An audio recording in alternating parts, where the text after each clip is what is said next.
Soy mamá, mujer de Culiacán, ingeniera, activista, speaker. em, Soy candidata a científico astronauta.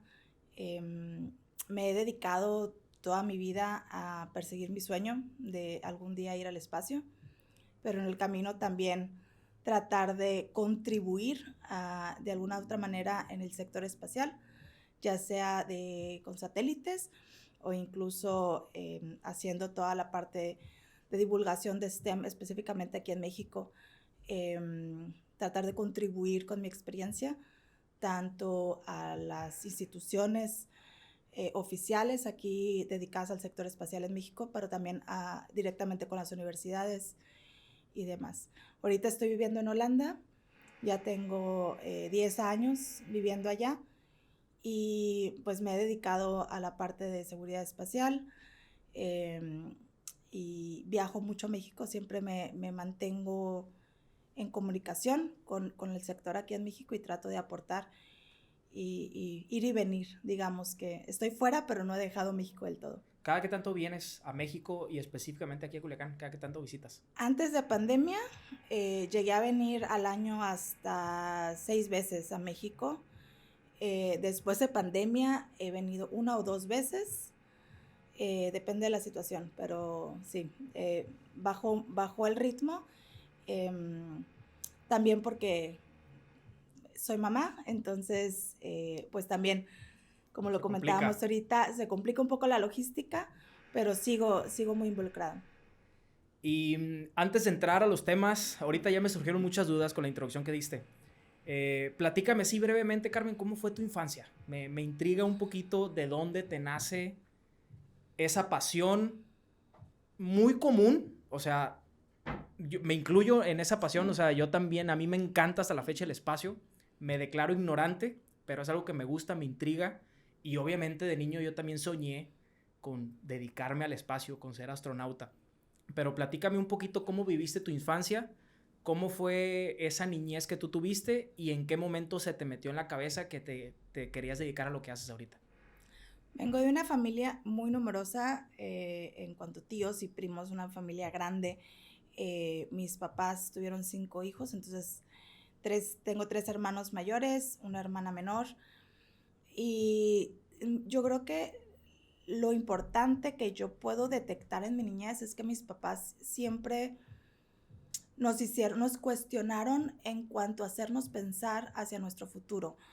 Mi papá siempre nos decía, oigan, piensen qué es lo que quieren hacer de su vida, ¿no? O sea, a qué se quieren dedicar, pero no nada más quedaba en esa pregunta. Siempre nos decía, ok, entonces, ¿qué tienes que hacer? O sea, pregúntate qué es lo que tienes que hacer y cómo vas a llegar a eso, porque pues nomás pensando que lo quieres hacer no va a pasar así solo, ¿no? Entonces siempre creo que lo importante que yo aprendí en mi niñez era que tenía que hacer un plan, que sea lo que sea que quería llegar, o sea, mi meta, ok, está aquí, está escrita, pero cuál es el camino, ¿no? ¿Qué es lo que tengo que hacer y qué tengo que investigar? Y me decía, bueno, pues pregúntate qué es lo que tienen las otras personas que ya lo están haciendo, cuál fue el camino que recorrieron. Entonces, pregúntate cuál es el camino que tienes que recorrer tú, ¿no? Entonces, creo que eso fue clave para mí, que mi papá me hiciera estas preguntas, me impulsara pues también a pensar en mi futuro desde pequeña. Y yo recuerdo la primera vez, así que recuerdo clarito que yo quería o expresé que quería en algún momento ir al espacio, o me quería dedicar a eso del sector espacial, era cuando tenía 5 años. Y a la edad de 5 años, pues tú no tienes pues toda la conciencia para entender que va mucho más allá de querer viajar al espacio, ¿no? Por ejemplo, el sector espacial, mucha gente no lo sabe, tiene que ver mucho con defensa nacional también. Los programas espaciales en Estados Unidos, ok, es NASA, pero para ir al espacio sus astronautas tienen que ser americanos. Los que van por Canadá tienen que ser canadienses. Entonces yo a mis 5 años yo no tenía ni idea de que, oye, México no tiene sector espacial o no tiene una agencia espacial. Todo muchas de las cosas se rigen por nacionalidades, no todo, pero mucho. Entonces no tenía como que ese bias, ¿no? De decir, está muy difícil.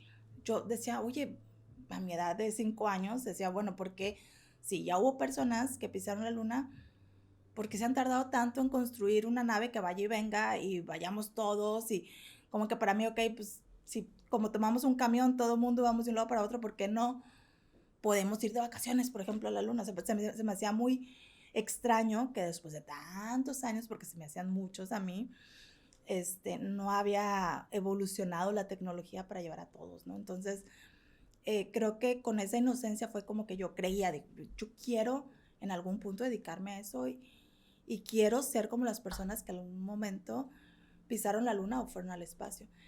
Y desde ahí yo creo que de poquito a poquito empecé a no investigar tan pequeña, pero sí a, cada rato lo decía, jugando lo decía, es que yo algún día voy a trabajar en la NASA, es que algún día yo voy a, sabes, como voy a hacer algo importante para México, siempre lo decía, yo es que quiero contribuir al sector en mi país, siempre lo decía, no sabía cómo, eso es lo importante también de resaltar, no es que yo a esa edad tuviera un plan ya que infalible, no sabía, no tenía ni idea, pero tenía la convicción, la certeza, porque había descubierto mi pasión y eso creo que fue muy importante para mí, el poder descubrir mi pasión a temprana edad y tener una guía a temprana edad para guiarme o para enfocarme hacia esa meta.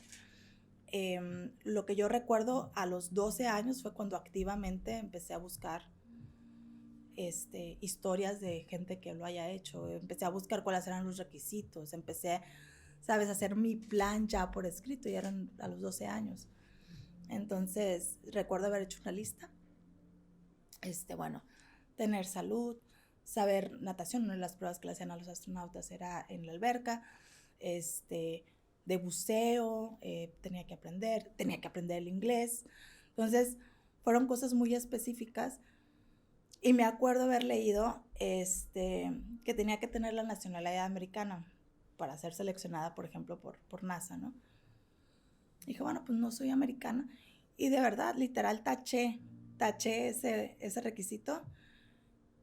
Y fue lo que pensé, bueno, esto no lo puedo cambiar, no tengo la nacionalidad americana, pero a lo mejor en el futuro las cosas cambian y yo voy a prepararme en lo que sí puedo para que cuando llegue la oportunidad pueda tomarla, porque ya me habré preparado y ya estaré lista, ¿no? Entonces, no me enfocaba en lo que no podía cambiar, me enfocaba en lo que sí podía adquirir. Entonces, creo que eso fue lo que a mí me sirvió y me ayudó a, pues, ir haciendo camino, porque literal no había un camino aquí en México. Entonces, pues fui tocando puertas, mandé correos, mandé cartas, y la carrera que elegí fue pensando en que la podía aplicar al sector espacial, que fue electrónica y telecomunicaciones.